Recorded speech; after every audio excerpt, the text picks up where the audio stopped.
வணக்கம் அன்பான பிள்ளைகளே, இன்றும் உங்களை சந்திப்பதில் பெரும் மகிழ்ச்சி. நல்ல நாளாக அமையட்டும். இன்று நான் கொஞ்சம் யோசிக்கிறேன், ஒரு சின்ன ஸ்டீம் போர்டு ஒன்று செய்து பார்க்கலாம் என்று நினைக்கிறேன். நிறைய நாட்களுக்கு நாங்கள் இவ்வாறு ஒரு போர்டு செய்ததில்லை தானே.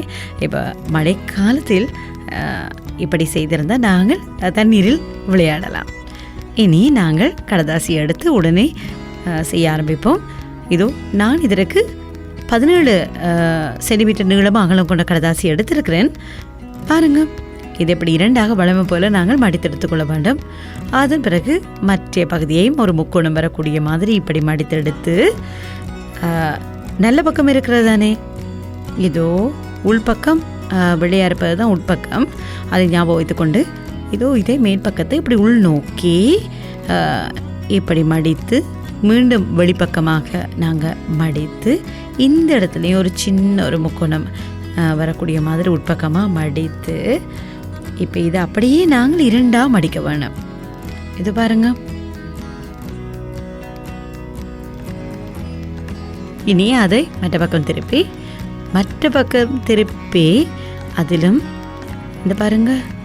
இப்போ சொல்லுங்களேன், இப்படி வைத்திருக்கும் போது இந்த கொஞ்சம் கீழ் பக்கத்துலேயும் இந்த கோட்லேயும் நாங்கள் இப்படி பேனியால் ஒரு மார்க் வைத்து விட்டு இப்படி மடிப்போம். இனி இது ஒரு பகுதியை எடுத்து இப்படி இருக்கும்போது மற்ற பக்கத்து ஒரு பக்கம் இப்படி இருக்கும்போது மற்ற பக்கம் இருக்க வேண்டும். அதையும் ஞாபகம் வைத்துக்கொள்ளுங்க. ஏற்கனவே நாங்கள் மடித்த அந்த கோடுகள் இருக்குதானே, இந்த இடத்துல மடிக்கும்போது அதே போல் இங்கேயும் எடுத்து இப்படியும் மடிக்கிறோம். இனி பாருங்க, இப்படி மடிக்கும் போது இந்த பக்கம் இப்படி வருந்தானே. இப்போ பாருங்க, எங்களுடைய ஸ்டீம் போட் செய்து முடிச்சாச்சு.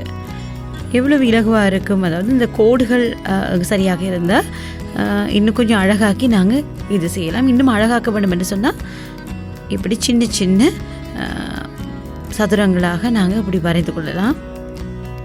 இன்னும் அழகாக நாங்கள் வரைந்து கொள்வது பிள்ளைகளுக்கு தெரியும். இதோ எங்களுடைய பிள்ளைகளுக்கு நன்றாகவே தெரியும் எப்படி அழகாக வரைய வேண்டும் என்று தெரியும்.